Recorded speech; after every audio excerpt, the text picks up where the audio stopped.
Thank you. This is Ismail Hachinarimana, and today we are just going to have a brief presentation about effective management. It is in the presentation where we will cover mainly 5 functions of managers and styles of management. So to start, management is the act of engaging with organizational resources to accomplish desired goals. Organizational resources include human resources and physical resources like natural resources like land, technological resources, as well as financial resources. So all of them are engaged by managers just to accomplish the goals of the organization. This is what we call management.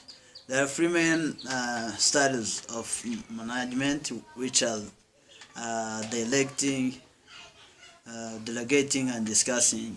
So management have different fields like human resource, operations management, production management, marketing and financial management, and so on. Coming to the major functions of managers, which are 5. These are planning, organizing, staffing, leading or directing, and then controlling. So let's start by defining the planning or the functions of managers. So the first one is planning, and it is more of deciding organizational needs and generate action plans. So for example, if the organization is created and the management team is engaged, so it will, as well as the goals are created, there are also some of the needs that the company will have so that to have these goals being achieved. So the managers are there just to analyze those needs and then set the action plans for achieving those needs so that to achieve also the goals. Let's talk given scenario from human resource. Human resource manager, is the one the charge of human or manpower or workforce in the organization. So human resource manager can, for example, assess and see that the organization needs employees. Maybe there is a given product which is new that the company is just going to produce, which it didn't produce last time, and then at this time the manager see that there is a need of a given number of employees.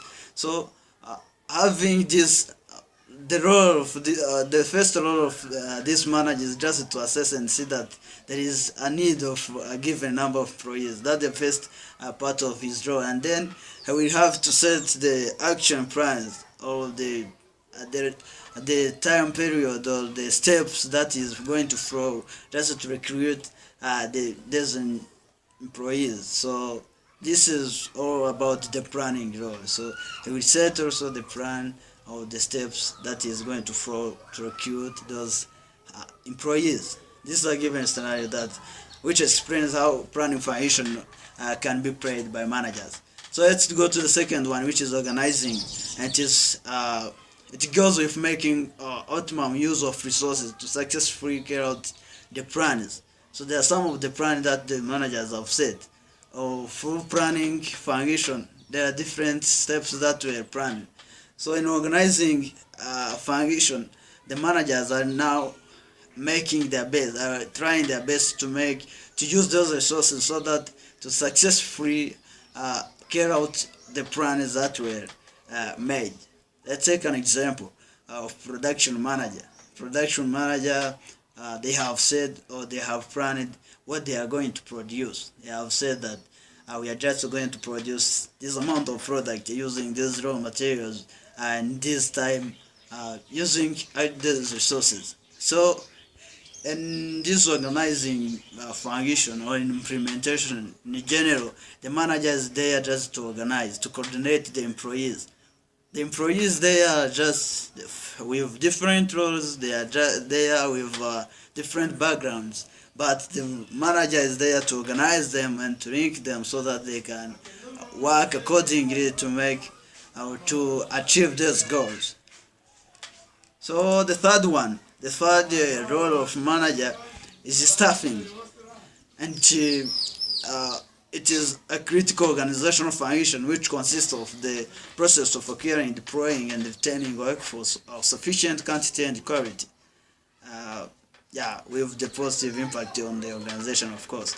So we know that the human resource manager, especially, is the one who is in charge of deploying and retaining workforce. But when it comes to staffing, management function, all managers can play this.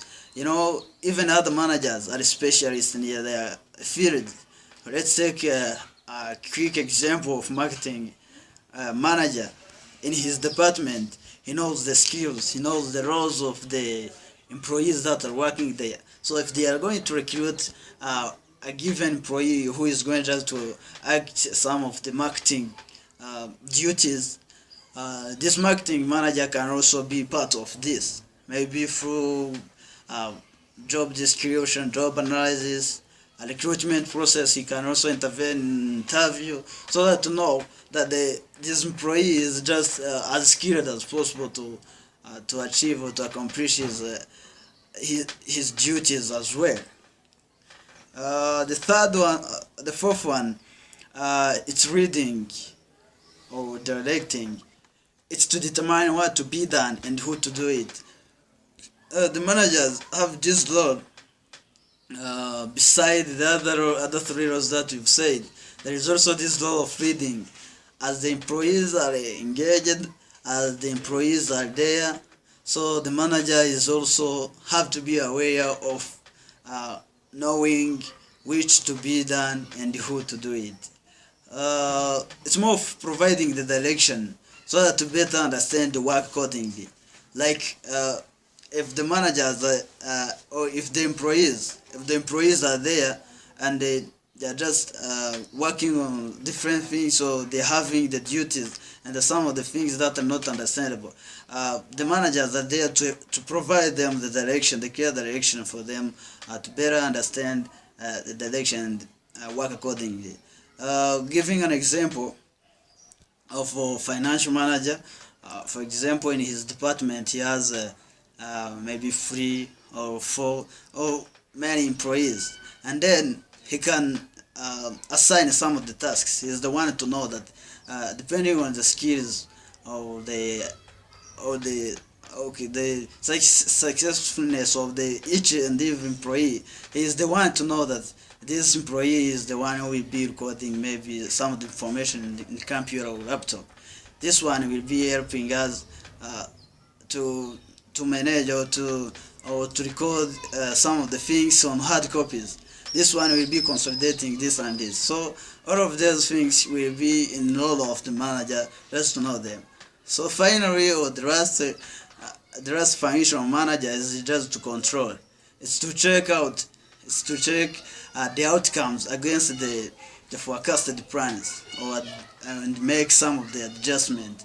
So if after checking out or comparing what is currently being had and the things that were planned, and see that there is a given gap, there's some of the adjustments that can be also done.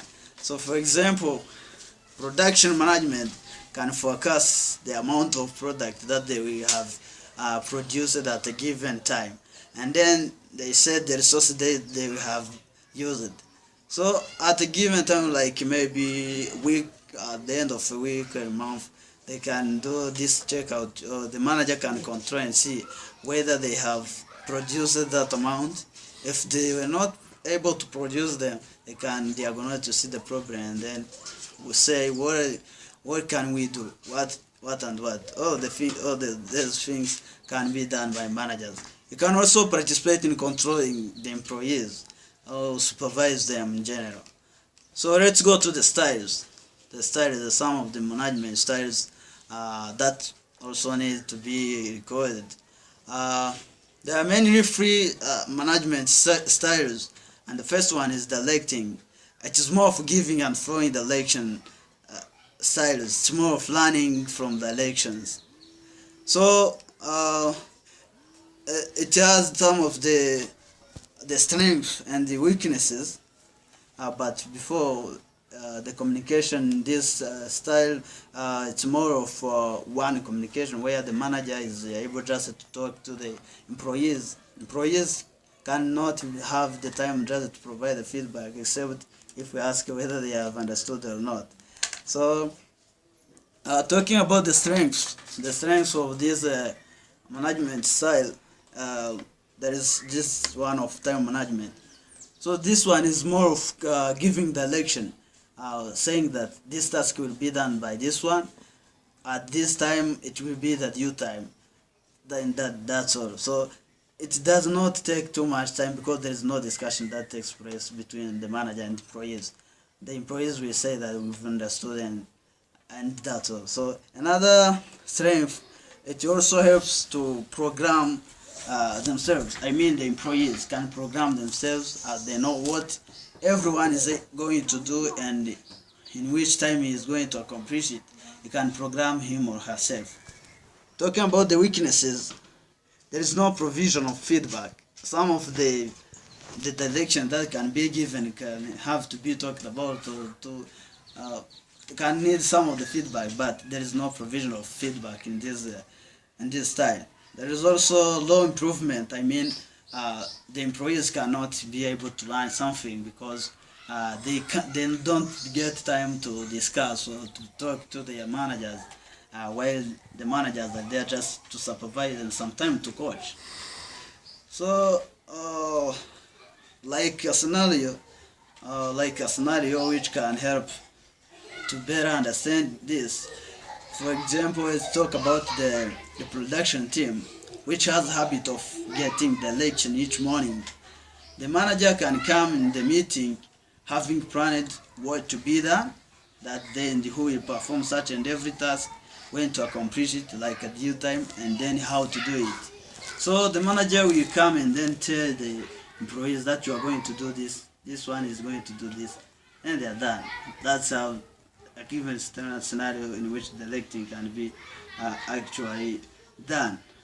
So coming to the second one, which is discussing.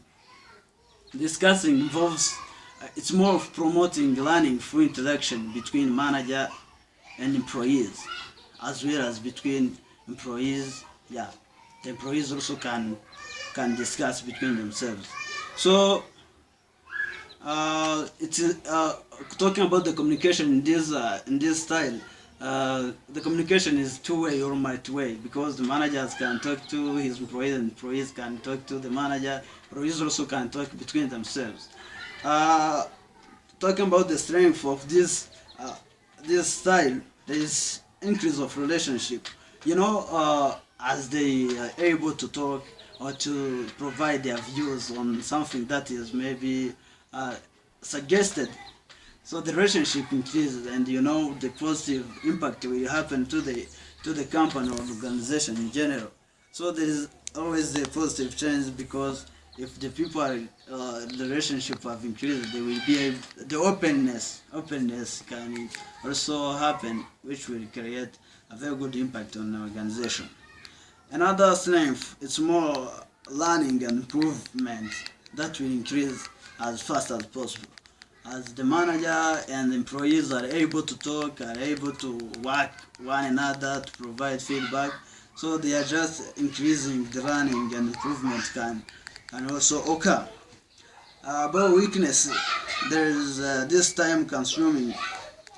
As the manager is talking to the employees, and employees are able to speak to him or to provide some of the feedback, there is no the time that is consumed is very compared to other styles.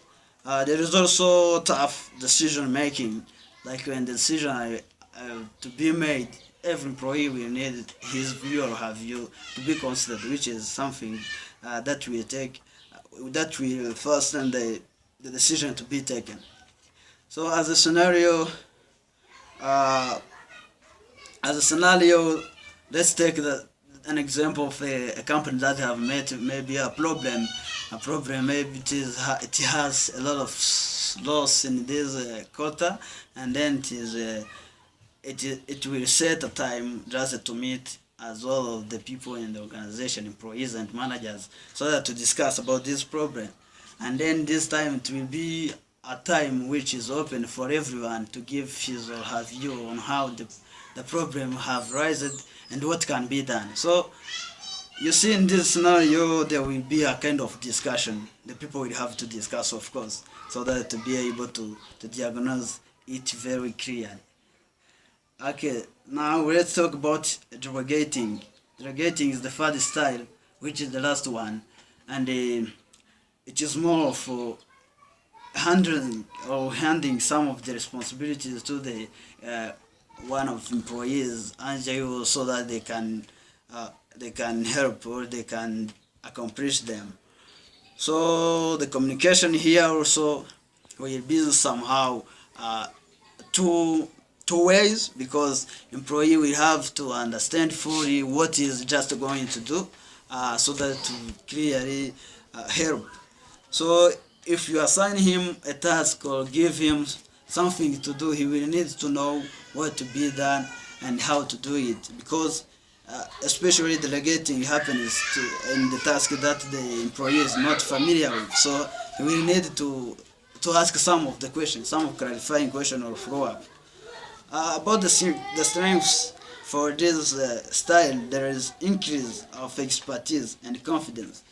You know, as the employee may be among your team who is getting delegated some often, he will increase the confidence when he is acting his things or when he is working on other tasks, because he's able to accomplish some of the duties, extra duties that you can provide him. There is also expertise that he's getting, because as he works on some of the projects that are not related to his current duties, he's also increasing expertise. Managers also can benefit from this. This delegating style, managers can benefit from this, because sometimes employees or managers can have many things to work on, and the schedules are conflicting, so you can use can delegate some of the responsibilities to the employees to help. So these are benefits that managers are getting from this one. It is kind of also a strength of the style, of course. So coming to the weakness, it is also time consuming, because in the first time or in the starting, the manager will have to be there so that to clearly give direction to this employee to understand this, so that to do not mess things. If you give him a task which is sometimes beneficial or tough to be done, you will need to have some of the time to explain this employee how to do such and everything. So it requires time. There is also a requirement of manager's presence in the starting time. Here I mean the employee who is delegated at the first time, it is very complicated, which needs the presence of manager. So you can even start by delegating where you are present, so that to make sure if we message things, you are there to help. And then maybe if a given time comes where you are just going to delegate while the things you have different things to work on, you will be able to assure that the manager will be, or the employee will accomplish that task very, very good. So taking an example of human resource, he can have, let's talk about the risk. He is having a task, one task of updating the risk by fulfilling the addresses of such and every employee in the organization, so that to have a soft copy of these employees in the organization. And then there is also another task that you have to accomplish on the same day, which have the same day, due date, the due time of going to recruit. He's having the interview with the new employees. So instead of maybe having the both of them or working in hurry, you can delegate this one of recording to one employee among the other departments employees, and then go to recruit to have interview with other employees. So you understand that this delegation can be maybe depending on how we have done so before, it can also work as kind of delegation. So thank you very much for watching.